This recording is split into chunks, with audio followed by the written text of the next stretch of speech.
വിഷ്ണു ശാലിനിയുടെ ഇന്നത്തെ എപ്പിസോഡിൽ ആ യന്ത്രം കൊണ്ടുവന്ന് ശാലിനിയുടെ കയ്യിലേക്ക് കൊടുത്തിട്ട് നിങ്ങൾ ശിവക്ഷേത്രത്തിൽ കൊണ്ടുപോയി സ്ഥാപിച്ചത് വ്യാജ യന്ത്രമാണ്, ഇത് നമ്മളെ കബളിപ്പിക്കാനായിട്ട് ആരോ മനഃപൂർവ്വം യഥാർത്ഥ യന്ത്രം എടുത്ത് മാറ്റിയിട്ട് വ്യാജ യന്ത്രം അവിടെ വെച്ചതാണെന്ന് ശാരദാമ്മ പറയുന്നുണ്ട്. അന്നേരം അമ്മയ്ക്ക് ഇത് എവിടെ നിന്നാണ് കിട്ടിയതെന്ന് ശാലിനി ചോദിക്കുന്നുണ്ട്. അന്നേരം പൂജാമുറിയിലെ വിഗ്രഹത്തിൻ്റെ പിറകിൽ നിന്നുമാണ് എനിക്ക് കിട്ടിയത്. നിങ്ങൾ പോയതിന് ശേഷം ഞാനൊന്ന് എന്തോ ദുസൂചന തോന്നിയതിനാൽ ഞാൻ പൂജാമുറിയിലേക്ക് പ്രാർത്ഥിക്കാനായിട്ട് പോയി. അന്നേരമാണ് ഇത് ഞാൻ കണ്ടത്. പിന്നീടാണ് ഞാൻ തലയിറങ്ങി ആ പ്രീതിക്ക് എന്തെങ്കിലും ആപത്ത് വരും എന്നോർത്താണ് എനിക്ക് BP കൂടിയതും തലയിറങ്ങി വീണതും. പിന്നീട് ഞാൻ ഉണർന്നപ്പോഴേക്കും സമയം കടന്നു പോയിരുന്നു എന്നൊക്കെ ശാരദാമ്മ പറയുമ്പോൾ രാഘവൻ നായരും ശാലിനിയും ഒക്കെ ആകെ അന്തം വിട്ട് നിൽക്കുകയാണ്. തുടർന്ന് ശാലിനി ചോദിക്കുന്നുണ്ട്, ഇതിപ്പോൾ ആരായിരിക്കും മാറ്റിയത്, അവർക്ക് ഇതുകൊണ്ട് എന്ത് നേട്ടമാണ് ഉണ്ടാകുന്നത് എന്നിങ്ങനെ ശാലിനി പറയുമ്പോൾ രാഘവൻ നായർ പറയുകയാണ്, അത് മോൾക്ക് ഇനിയും മനസ്സിലായില്ലേ, പ്രീതിയുടെ കുഞ്ഞിനെ വയറ്റിൽ വെച്ച് തന്നെ ഇല്ലാതാക്കാനായിട്ട് നോക്കിയ നേട്ടമുണ്ടാക്കാനായിട്ട് ശ്രമിച്ചവളില്ലേ, അവൾ തന്നെയാണ് ഇതിനും പിന്നിൽ എന്ന് പറയുമ്പോൾ സുസ്മിത എന്നിങ്ങനെ ശാലിനി പേര് പറയുകയാണ്. അന്നേരം അതേ മോളെ അവൾ തന്നെ ആയിരിക്കുമെന്ന് ശാരദാമ്മയും അത് ശരിവെക്കുകയാണ്. തുടർന്ന് പ്രീതിയുടെ കാര്യം സത്യാമ്മയെ അറിയിക്കണ്ടേ എന്ന് ശാരദാമ്മ ചോദിക്കുകയാണ്. അന്നേരം എങ്ങനെയാ അമ്മ അത് പറയുക, രോഹിത്തിൻ്റെ കാര്യം പറഞ്ഞപ്പോൾ തന്നെ സത്യാമ്മയുടെ അവസ്ഥ കണ്ടില്ലേ, അപ്പോൾ പിന്നെ ഇത് ഞാൻ എങ്ങനെ പറയുമെന്ന് പറഞ്ഞ് ശാലിനി അങ്ങ് വിഷമിച്ച് നിൽക്കുകയാണ്. അവരിങ്ങനെ സംസാരിച്ചുകൊണ്ട് നിൽക്കുമ്പോഴാണ് ശാലിനി എന്നും പറഞ്ഞ് സത്യഭാമ അങ്ങ് പുറത്തുനിന്ന് അകത്തേക്ക് വരുന്നത്. തുടർന്ന് പെട്ടെന്ന് ശാലിനി യന്ത്രം അങ്ങ് പിറകിലേക്ക് ഒളിപ്പിക്കുന്നുണ്ട്.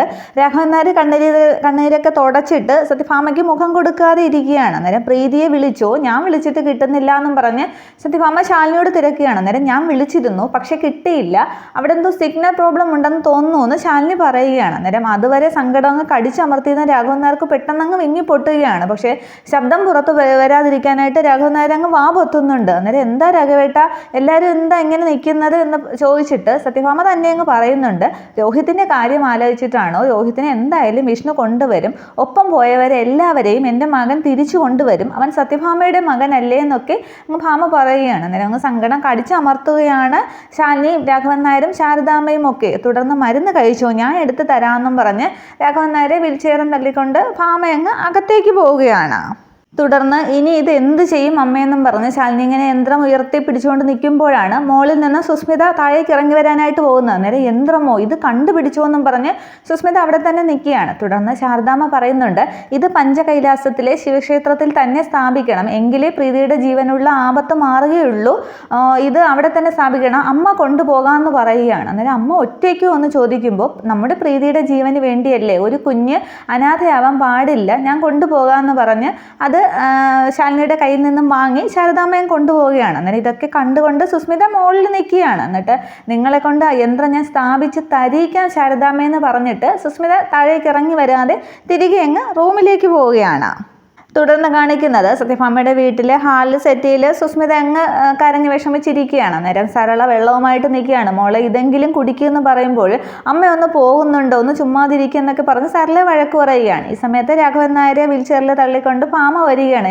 എന്താ ഇവിടെ ബഹളം എന്ന് പറഞ്ഞ് ഭാമ ചോദിക്കുമ്പോൾ, കണ്ടില്ലേ ഭാമ, ഇന്നലെ വന്നത് മുതൽ ഇവൾ പച്ച വെള്ളം പോലും കുടിച്ചിട്ടില്ല എന്ന്. അന്നേരം ഇങ്ങോട്ട് മാറി ഞാൻ കൊടുക്കാമെന്നും പറഞ്ഞ് ഭാമ ആ വെള്ളം വാങ്ങി മോളെ ഇത് കുടിക്കുമെന്നും പറഞ്ഞ് സുസ്മിതയ്ക്ക് കൊടുക്കുകയാണ്. അന്നേരം ആൻറ്റിയും അമ്മയെ പോലെ ആകരുത്, എൻ്റെ കൺമുന്നിൽ വെച്ചാണ് രോഹിത് അവിടെ കൊക്കയിൽ നിന്നും താഴേക്ക് വീണത്, അതിൻ്റെ ഫീൽ എനിക്ക് ഇപ്പോഴും മാറിയിട്ടില്ല, ഒരു അന്യ പുരുഷനല്ല താഴേക്ക് വീണത്, എൻ്റെ കഴുത്തിൽ താലി കെട്ടിയ മനുഷ്യനാണ്, എൻ്റെ പ്രാണനാണെന്നൊക്കെ പറഞ്ഞ് സുസ്മിതയുടെ നാടകം അങ്ങ് ഗംഭീരമായിട്ട് അരങ്ങേറുകയാണ്. ഇതൊക്കെ കാണുമ്പോൾ രാഘവൻ നായർക്കാണെങ്കിലും ആകെ ദേഷ്യം, പല്ലൊക്കെ കടിച്ചു പിടിക്കുകയാണ് രാഘവൻ നായർ.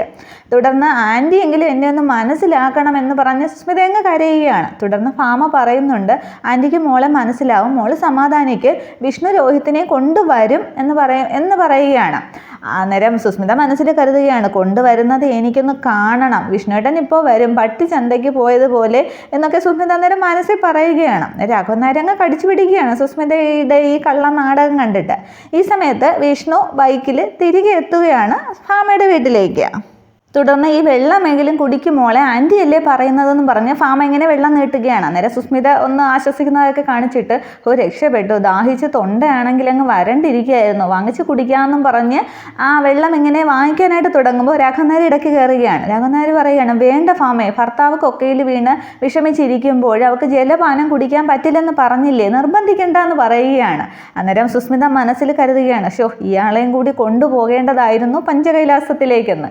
അന്നേരം എങ്കിൽ വേണ്ടാന്നും പറഞ്ഞ് സത്യഭാമ വെള്ളം അങ്ങ് താഴേക്ക് വെക്കുകയാണ്. അന്നേരം ഈ ബഹളമൊക്കെ കേട്ടുകൊണ്ട് ശാലിനി മുകളിൽ നിന്ന് നോക്കുന്നുണ്ട് അവിടെ എന്താ സംഭവം എന്ന്. ഈ സമയത്താണ് വിഷ്ണു അങ്ങ് അകത്തേക്ക് കയറി വരുന്നത്. തുടർന്ന് വിഷ്ണു വന്നല്ലോ എന്ന് സരള പറയുമ്പോൾ സുസ്മിത ഇങ്ങനെ ആദ്യം വിഷ്ണുവിനെ നോക്കുന്നുണ്ട്. എന്നിട്ട് പെട്ടെന്ന് ഓടിച്ചെന്ന് വിഷ്ണുവിൻ്റെ 2 തോളിലേക്കും പിടിച്ച് കുലുക്കി ചോദിക്കുകയാണ്, വിഷ്ണുവേട്ട പറ വിഷ്ണുവേട്ട, എൻ്റെ രോഹിത് വന്നില്ലേ, രോഹിത്തിനെ കൊണ്ടുവരാനായിട്ട് സാധിച്ചില്ലേ എന്ന് പറഞ്ഞ് വിഷ്ണുവിനെ ഇട്ടങ്ങ് കുലുക്കുകയാണ്. പക്ഷേ വിഷ്ണു ആണെങ്കിൽ മുഖം കൊടുക്കാതെ അങ്ങ് കുനിഞ്ഞു നിൽക്കുകയാണ്. തുടർന്ന് രോഹിത് വന്നിട്ടില്ല എന്ന് ഉറപ്പ് വരുത്താനായിട്ട് സുസ്മിത പുറത്തേക്ക് പോയി നോക്കുകയാണ്. അന്നേരം സുസ്മിതയ്ക്ക് സമാധാനമായിട്ട് വീണ്ടും അങ്ങ് നാടകം തകർക്കുകയാണ്. എൻ്റെ രോഹിത് എവിടെ, കൊണ്ടുവരാൻ സാധിച്ചില്ലേ എന്നും പറഞ്ഞ് വിഷ്ണു ഇട്ടങ്ങ് ബുദ്ധിമുട്ടിരിക്കുകയാണ്. അന്നേരം രാഘവൻ നായരങ്ങ് പല്ലൊക്കെ കടിച്ചു പിടിച്ച് രാഘവൻ നായർക്ക് എണീച്ച് സുസ്മിതയ്ക്ക് ഒരു അടി കൊടുക്കണമെന്ന് വരെ തോന്നുന്നുണ്ട്. ഇതൊക്കെ കണ്ട് ശാലിനിയും അങ്ങ് നിൽക്കുകയാണ് മുകളിൽ. തുടർന്ന് സരള പിടിച്ചു മാറ്റുന്നുണ്ട്, മോളെ ഇങ്ങോട്ട് മാറ് എന്നും പറഞ്ഞ് വിഷ്ണുവിൻ്റെ ഷർട്ടിലെ പിടുത്തമൊക്കെ വിടിയിച്ചിട്ട് സുസ്മിത ഇങ്ങോട്ട് പിടിച്ചു മാറ്റുകയാണ്. അന്നേരം പെട്ടെന്ന് സുസ്മിത അടുത്ത അടവാണ്. സുസ്മിത അങ്ങ് ബോധം കെട്ട് വീഴുന്നത് പോലെ അങ്ങ് തല കറങ്ങി സെറ്റിയിലേക്ക് വീഴുകയാണ്. വീഴുമ്പോൾ എൻ്റെ രോഹിത് എന്നൊക്കെ അങ്ങ് ഇല്ലാതെ പറയുന്നത് പോലെയൊക്കെ അങ്ങ് പറയുകയാണ്. തുടർന്നും കണ്ണൊക്കെ തുറന്ന് സരളയോട് ചോദിക്കുകയാണ്, എൻ്റെ രോഹിത്തിന് എന്താ അമ്മ പറ്റിയത്, എൻ്റെ രോഹിത്തിനെ ദൈവം ഇത്ര പെട്ടെന്ന് കൊണ്ടുപോയോ എന്നൊക്കെ അങ്ങ് എല്ലാ പിച്ചും പേയും പറയുന്നത് പോലെയൊക്കെ അങ്ങ് പറഞ്ഞ് അഭിനയിക്കുകയാണ്. എൻ്റെ രോഹിത് ഇല്ലാതെ എനിക്ക് ജീവിക്കാൻ പറ്റില്ല, രോഹിത് ഇല്ലാതെ ഞാൻ ചത്തുപോകുന്നൊക്കെ അങ്ങ് സുസ്മിത പറയുമ്പോൾ വിഷ്ണു അങ്ങ് നോക്കി നിൽക്കുകയാണ്. പക്ഷേ വിഷ്ണുവും സംഭവങ്ങളൊന്നും അറിഞ്ഞിട്ടില്ല. പക്ഷേ രാഘവൻ നായർ ആകെ കലിപ്പിലിരിക്കുകയാണ്. അന്നേരം സത്യഭാമ പറയുന്നുണ്ട്, മോളൊന്ന് സമാധാനിക്കുക, ആൻറ്റി എല്ലാത്തിനും ഒരു പരിഹാരം ഉണ്ടാക്കാമെന്നൊക്കെ. തുടർന്ന് മുകളിൽ നിൽക്കുന്ന ശാലിനി കരുതുകയാണ്, ഇവളെ അഭിനയിക്കാനായിട്ട് വിട്ടിരുന്നെങ്കിൽ ഒരു ഓസ്കാറെങ്കിലും ഇവൾ കൊണ്ടുവന്നേനെന്നൊക്കെ അങ്ങ് പറഞ്ഞ് ദേഷ്യത്തോടെ ശാലിനി നിൽക്കുകയാണ്. തുടർന്ന് മോനെ രോഹിത്തിൻ്റെ കാര്യം എന്തായെന്ന് രാഘവൻ നായർ തിരക്കുകയാണ്. അന്നേരം രക്ഷപ്പെടാനുള്ള സൂചന അങ്ങനെയൊന്നും കിട്ടിയിട്ടില്ല. കൂടാതെ ഇന്നലെ രാത്രി അവിടെ പഞ്ചകൈലാസത്തിൽ മഴ തുടങ്ങി. ഇനി ഉരുൾപൊട്ടലും മലയിടിച്ചിലും ഒക്കെ ഉണ്ടാകും. ഇനി ഒരാഴ്ച വരെ മഴ തുടരുമെന്നാണ് ഫോറസ്റ്റുകാർ പറഞ്ഞത്. അപ്പോൾ അവർ പോലും ഉൾക്കാട്ടിലേക്ക് ഇറങ്ങാനായിട്ട് മടിക്കും.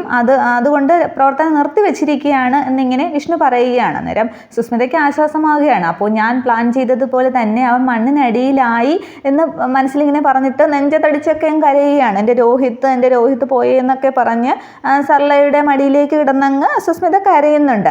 ഇതേസമയം വിഷ്ണു മുകളിൽ നിൽക്കുന്ന ശാലിനിയെ കാണുന്നുണ്ട്. തുടർന്ന് ഭാമ വിഷ്ണുവിനോട് ചോദിക്കുകയാണ്, നീ പിന്നെ എന്തിനാ ഇത്ര തിരക്കിട്ട് ഇങ്ങോട്ട് വന്നത്, രക്ഷാപ്രവർത്തനം ആരംഭിച്ചിട്ട് രോഹിത്തിനെ കണ്ടെത്തിയതിന് ശേഷം ഇങ്ങനെ വന്നാൽ മതിയായിരുന്നല്ലോ എന്ന്. അന്നേരം വിഷ്ണു മനസ്സിൽ കരുതുകയാണ്, അത് തന്നെയായിരുന്നു അമ്മേ എൻ്റെ ആഗ്രഹം, പക്ഷേ പ്രീതി ഇങ്ങനെ കിടക്കുമ്പോൾ എന്നിങ്ങനെ വിഷ്ണു ചിന്തിച്ചുകൊണ്ട് നിൽക്കുകയാണ്. അന്നേരം രാഘവൻ നായർ വിഷ്ണുവിൻ്റെ പക്ഷം ചേർന്ന് പറയുകയാണ്, ഫോറസ്റ്റുകാർ പോലും ഇറങ്ങാൻ മടിക്കുകയാണെങ്കിൽ പിന്നെ ഇവൻ അവിടെ കാട്ടിൽ നിന്നിട്ട് എന്താ കാര്യം എന്നിങ്ങനെ രാഘവൻ നായർ പറയുമ്പോൾ വിഷ്ണു രാഘവൻ നായരുടെ വാക്കുകൾ ശ്രദ്ധിക്കുകയാണ്. തുടർന്ന് ശാലിനിയെ വിഷ്ണു ഇങ്ങനെ മുകളിലേക്ക് നോക്കുമ്പോൾ ശാലിനി ഇങ്ങനെ തലകുലുക്കി കാണിക്കുകയാണ്. എന്ന് വെച്ചാൽ സംഭവം രാഘവൻ നായർക്കും അറിയാം എന്നുള്ളൊരു ഉദ്ദേശത്തിൽ. തുടർന്ന് ശാലിനിയും താഴേക്ക് ഇറങ്ങി വരുന്നുണ്ട്. തുടർന്ന് വിഷ്ണു അങ്ങ് രാഘവൻ നായരെ നോക്കുമ്പോൾ ആകെ ഒരു സങ്കടാവസ്ഥയാണ് രാഘവൻ നായരുടെ മുഖത്ത്. തുടർന്ന് ഇനി എന്താ നടപടികൾ എന്നിങ്ങനെ ഭാമ തിരക്കുമ്പോൾ വിഷ്ണു പറയുകയാണ്, രോഹിത്തിൻ്റെ സൂയിസൈഡ് പോയിന്റിൽ നിന്ന് താഴേക്ക് വീണതുമായിട്ട് ബന്ധപ്പെട്ട് ഒരു സുപ്രധാന തെളിവ് പോലീസിന് കിട്ടിയിട്ടുണ്ട് എന്നിങ്ങനെ വിഷ്ണു പറയുമ്പോൾ സുസ്മിത ഒന്ന് കാതോർക്കുകയാണ് വിഷ്ണു എന്താണ് പറയുന്നതെന്ന്. തുടർന്ന് വിഷ്ണു പറയുകയാണ്, അവിടെ സൂയിസൈഡ് പോയിന്റിലേക്ക് പോകുന്നവരെ നിരീക്ഷിക്കാനായിട്ട് ചുറ്റും പോലീസ് CCTV ക്യാമറ വെച്ചിട്ടുണ്ട്. അവിടേക്ക് പോകുന്നവരെ എന്തെങ്കിലും ക്രൈം ചെയ്യുന്നുണ്ടോ എന്നറിയാനാണ് അവരങ്ങനെ സ്ഥാപിച്ചിരിക്കുന്നത്. തുടർന്ന് രോഹിത്തിനെ അവിടെ വെച്ച് എന്താണ് സംഭവിച്ചത് എന്നടങ്ങുന്നുള്ള CCTV ദൃശ്യം പ്രധാന ഫൂട്ടേജ് പോലീസ് ശേഖരിച്ചിട്ടുണ്ട് എന്ന് പറഞ്ഞിട്ട് പോക്കറ്റിൽ നിന്ന് ഒരു പെൻഡ്രൈവ് എടുക്കുകയാണ്. എന്നിട്ട് പറയുന്നുണ്ട്, ഇതിലുണ്ട് സൂയിസൈഡ് പോയിന്റിൽ നടന്ന ദൃശ്യങ്ങൾ, അവിടെ രോഹിത്തിന് എന്താണ് സംഭവിച്ചത് എന്നുള്ളതൊക്കെ ഇതിലുണ്ട് എന്ന് പറഞ്ഞ് വിഷ്ണു ഇങ്ങനെ പെൻഡ്രൈവ് ഉയർത്തി കാണിക്കുകയാണ്. തുടർന്ന് പെട്ടെന്ന് സുസ്മിതയ്ക്ക് അങ്ങ് കൺട്രോൾ പോവുകയാണ്. അതങ്ങനെ സരളയുടെ മടിയിലേക്ക് കിടന്ന സുസ്മിത അങ്ങ് ചാടി എഴുന്നേൽക്കുന്നുണ്ട്. എന്നിട്ട് ആ പെൻഡ്രൈവിലേക്ക് ഇങ്ങനെ നോക്കി നിൽക്കുകയാണ്. തുടർന്ന് സരള ചോദിക്കുന്നുണ്ട്, എന്താ മോളെ എന്താ എന്നൊക്കെ. സുസ്മിത ആകെ വിയർത്ത് കുളിച്ച് നിൽക്കുകയാണ്. അന്നേരം വെള്ളം വെള്ളം എന്നിങ്ങനെ പറയുമ്പോൾ സരള വെള്ളം എടുത്ത് കൊടുക്കുന്നുണ്ട്. തുടർന്ന് ഒറ്റ വലിക്ക് വെള്ളം മുഴുവൻ സുസ്മിത കുടിക്കുകയാണ്. അന്നേരം ശാലിനിയും രാഘവൻ നായരും ഒക്കെ സുസ്മിതയെ നന്നായിട്ട് ശ്രദ്ധിക്കുകയാണ്. സുസ്മിതയുടെ ആ വെള്ളം കുടിയൊക്കെ വിഷ്ണുവും ശ്രദ്ധിക്കുന്നുണ്ട്. എന്നിട്ട് രാഘവൻ നായർ ചോദിക്കുകയാണ്, അല്ല സുസ്മിതയെ നീ ആകെ പേടിച്ച മട്ടുണ്ടല്ലോ, എന്താ പ്രശ്നമെന്നിങ്ങനെ രാഘവൻ നായർ ചോദിക്കുന്നുണ്ട്. അന്നേരം സുസ്മിത പെട്ടെന്നങ്ങ് പറയുകയാണ്, അത് ആ സംഭവം ഞാൻ ഒന്നുകൂടി പെട്ടെന്നങ്ങ് ഓർത്തു പോയതാണെന്ന്. അന്നേരം രാഘവൻ നായർ പറയുകയാണ്, ഇനി അത് ആലോചിച്ച് ബുദ്ധിമുട്ടണ്ട സുസ്മിതയെ, അത് നമ്മുടെ കയ്യിൽ എന്തായാലും കിട്ടിയില്ലേ, ഇനി നമുക്കത് കാണാം. എന്തായാലും നീ വെള്ളം കുടിച്ച് നിരാഹാരം അവസാനിപ്പിച്ചത് നന്നായി, നമുക്ക് രോഹിത്തിൻ്റെ പ്രധാന വിവരങ്ങൾ കിട്ടിയല്ലോ എന്ന്. തുടർന്ന് ശാലിനിയും പറയുകയാണ്, അതെ സുസ്മിതയുടെ ത്യാഗത്തിനും പ്രാർത്ഥനയ്ക്കും ഒക്കെ ഫലമുണ്ടായിരുന്നു. അന്നേരം രൂക്ഷമായിട്ട് സുസ്മിതയെ നോക്കി നിൽക്കുകയാണ് വിഷ്ണു. ഇനിയിപ്പോൾ ശാലിനി വിഷ്ണുവിനോട് കാര്യങ്ങൾ പറഞ്ഞിട്ടുണ്ടോ, വിഷ്ണു ഇനി പെൻഡ്രൈവ് എന്നും പറഞ്ഞ് കൊണ്ടുവന്നത് വെറുതെ സുസ്മിതയെ പറ്റിക്കാനാണോ, CCTV ദൃശ്യമൊക്കെ ഉണ്ടായിരുന്നോ എന്നൊന്നും അറിയില്ല. അതൊക്കെ അടുത്ത എപ്പിസോഡിൽ മനസ്സിലാകൂ. തുടർന്ന് സുസ്മിത പറയുന്നുണ്ട്, അതിന് എനിക്ക് പെൻഡ്രൈവ് അല്ലല്ലോ വേണ്ടത്, രോഹിത്തിനല്ലേ വേണ്ടതെന്ന് പറഞ്ഞ് വീണ്ടും അങ്ങ് കരഞ്ഞ് സുസ്മിത ബഹളം വയ്ക്കുകയാണ്. തുടർന്ന് രാഘവൻ നായർ പറയുന്നുണ്ട്, നീ ഒന്ന് അടങ്ങ് സുസ്മിത, രോഹിതിനെ കുറിച്ചുള്ള പ്രധാന വിവരമല്ലേ കിട്ടിയിരിക്കുന്നു, നമുക്കത് കാണാമെന്ന്. അങ്ങനെ കണ്ടാലല്ലേ ബാക്കി നമുക്ക് മനസ്സിലാകുന്നൊക്കെ രാഘവൻ നായർ പറയുമ്പോൾ സുസ്മിത പറയുകയാണ്, കണ്ടു അന്യെ, അപ്പോൾ എന്നെ സംശയമുള്ളത് പോലെയല്ലേ അങ്കിള് പറയുന്നത്, അപ്പോൾ ഞാനാണോ രോഹിത്തിനെ, എന്നെ ഇത് അപമാനിക്കുന്നതിന് തുല്യമല്ലേ എന്നൊക്കെ സുസ്മിത അങ്ങ് പറയുമ്പോൾ സത്യഭാമ പറയുകയാണ്, നീ ഒന്ന് സമാധാനപ്പെട്, അത് കാണുന്നതിനോട് ഒരു തകരാറുമില്ല എന്നാണ് എൻ്റെയും അഭിപ്രായം, രോഹിത്തിനെ കണ്ടെത്താനായിട്ട് അത് നമുക്ക് സഹായിക്കുമല്ലോ, ഒരു തെളിവല്ലേ എന്ന് ഇങ്ങനെ ഭാമയും പറയുമ്പോൾ ആകെ പെട്ട് നിൽക്കുകയാണ് സുസ്മിത. ഇനി എന്ത് ചെയ്യുമെന്നറിയാതെ അങ്ങനെ സുസ്മിത അന്തം വിട്ട് നോക്കി നിൽക്കുന്നതോടുകൂടി എപ്പിസോഡ് അവസാനിക്കുകയാണ്. ഇനി നാളത്തെ എപ്പിസോഡിൽ പെൻഡ്രൈവിനെ സുസ്മിത ഒളിപ്പിച്ചു വയ്ക്കുകയോ ഇല്ലാതാക്കുമോ, അതിനെ അത് ഉള്ളതാണോ എന്നുള്ളതൊക്കെ നമുക്കറിയാം. Okay, thank